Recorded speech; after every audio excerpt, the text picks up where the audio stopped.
dia, amigo. Estamos juntos aqui nesse começo de semana, mas um começo de semana um tanto atípico, um tanto diferente.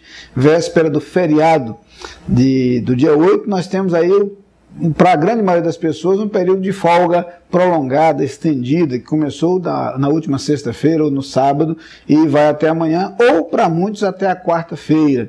Algumas igrejas estão reunidas em acampamentos, realizando diferentes atividades, outros estão repousando em suas casas, alguns que estão envolvidos nas celebrações do carnaval, e certamente há pessoas em diferentes atividades. Mas eu quero hoje, para aqueles que assistem a este programa, agradecer a sua atenção e deixar um abraço especial para os aniversariantes dessa segunda-feira. Que Deus abençoe grandemente a sua vida e guie os seus passos. E a todos os que dedicam esses instantes para a meditação na Palavra de Deus, um convite a que voltemos ao livro dos Salmos, onde temos refletido durante esses dias. No Salmo de número 4, no versículo 4, nós lemos o seguinte: irai-vos e não pequeis, consultai no travesseiro o coração e sossegai.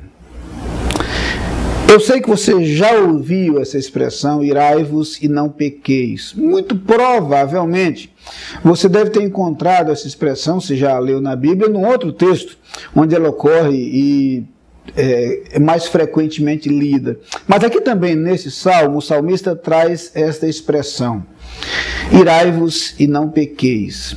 É curiosa essa expressão porque ela nos ajuda a entender que, de acordo com a palavra de Deus, é possível experimentar a ira sem estar envolvido no pecado. E aqui o segredo é encontrar o adequado equilíbrio. Não há propriamente pecado na ira, e o texto aqui se refere àquele sentimento de indignação que temos diante de algo que nos incomoda. Há inclusive circunstâncias nas quais a ira é perfeitamente aceitável e é até admirável. Quando nos inquietamos e nos incomodamos, por exemplo, diante da injustiça social, diante do mal provocado por alguém sobre outra pessoa, e nós nos incomodamos com isto, esta é uma ira positiva, é algo que deve acontecer, recomendável que aconteça. É a ira que é inimiga da indiferença, é a ira que caracteriza a preocupação e o interesse com algo que deveria ser feito com correção. A Bíblia relata um momento em que Jesus se irou diante dos vendedores que, à frente do templo de Jerusalém, exploravam aqueles que viajavam de longe para oferecer sacrifícios e faziam de maneira aberta, declarada, escandalosa. Jesus se revolta diante daquilo, como nós devemos nos revoltar diante da exploração, diante da violência, diante da injustiça, diante da desonestidade, diante das coisas que trazem prejuízo para as pessoas. Nós devemos estar indignados diante daquilo que não é aceitável aos olhos de Deus e não deve ser aceitável aos nossos olhos. Nós devemos nos indignar diante daquilo que corrompe o ser humano, daquilo que destrói a humanidade, seja do aspecto individual, seja no aspecto coletivo. A ira, portanto, é admissível e algumas vezes é até salutar. Mas o texto diz que devemos dar lugar à ira, mas não ao pecado. E aí o segredo está justamente no modo como nós administramos a nossa ira. No outro texto paralelo da palavra de Deus, em que essa expressão é usada, a continuação diz: não se ponha o sol sobre a vossa ira. Nesse texto do Salmo, ele fala do nosso contato com o travesseiro. A ideia é justamente a ideia de que devemos administrar a nossa ira, de tal maneira que não nutramos em nosso coração o desejo de vingança. Não nutramos em nosso coração desejos pecaminosos.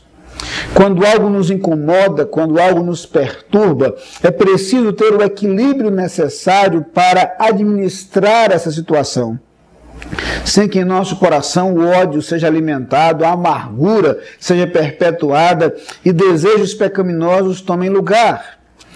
É quando a palavra de Deus vai dizer, lá no Novo Testamento, quando fala do fruto do Espírito, de algo chamado temperança ou domínio próprio. Devemos assumir uma posição de equilíbrio diante das situações da vida, inclusive diante daquelas situações que nos incomodam, que nos perturbam e até daquelas situações que nos machucam.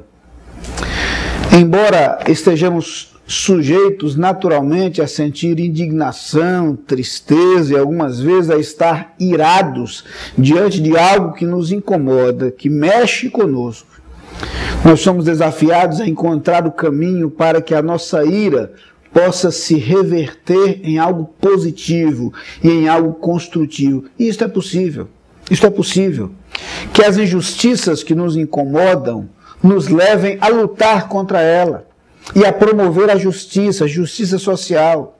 Que lutemos em prol da verdade, que lutemos em prol da honestidade, que lutemos em prol da coerência, que lutemos em prol de relacionamentos saudáveis e sólidos em qualquer âmbito de nossa existência, que nos posicionemos contrariamente à desonestidade, à corrupção, à injustiça, à violência e ao ódio. Que lutemos para que a amargura não encontre espaço em nosso coração e, para usar a expressão lá da carta aos Hebreus, não crie raízes em nossa vida. Que tenhamos a sabedoria divina para agir diante daquilo que nos incomoda e nos perturba, ainda que com indignação, mas com equilíbrio e com sabedoria. E isto é possível. Deus nos proporciona a possibilidade e Ele nos dá a capacidade para agir diante daquilo que desagrada a Deus, de forma coerente, equilibrada, firme, como Jesus Cristo fez, por diversas vezes, em que Ele se irou diante do pecado, da iniquidade, da incoerência das pessoas, e foi duro, mas jamais permitiu que o pecado tomasse lugar em sua vida. Que durante o dia de hoje, nos dias que se seguem, você encontre o equilíbrio para assumir uma postura que não seja de acomodação diante do erro, mas que seja de sabedoria para promover o que é bom, promover o que é certo, promover o que agrada a Deus. Vamos orar. Pai querido, perdoa-nos as vezes em que somos omissos e indiferentes diante de coisas que te desagradam. Ajuda-nos a ter coragem para agir. Enche o nosso coração, Pai, de indignação diante das coisas que não correspondem à tua vontade e que possamos a partir daí lutar pela honestidade, pela verdade, pela justiça, por aquilo que corresponde aos teus planos. Dá-nos, porém, o equilíbrio, para que o pecado não tome lugar em nossa vida, mas para que com coerência e sabedoria possamos fazer o melhor. Eu te peço no nome de Jesus. Amém.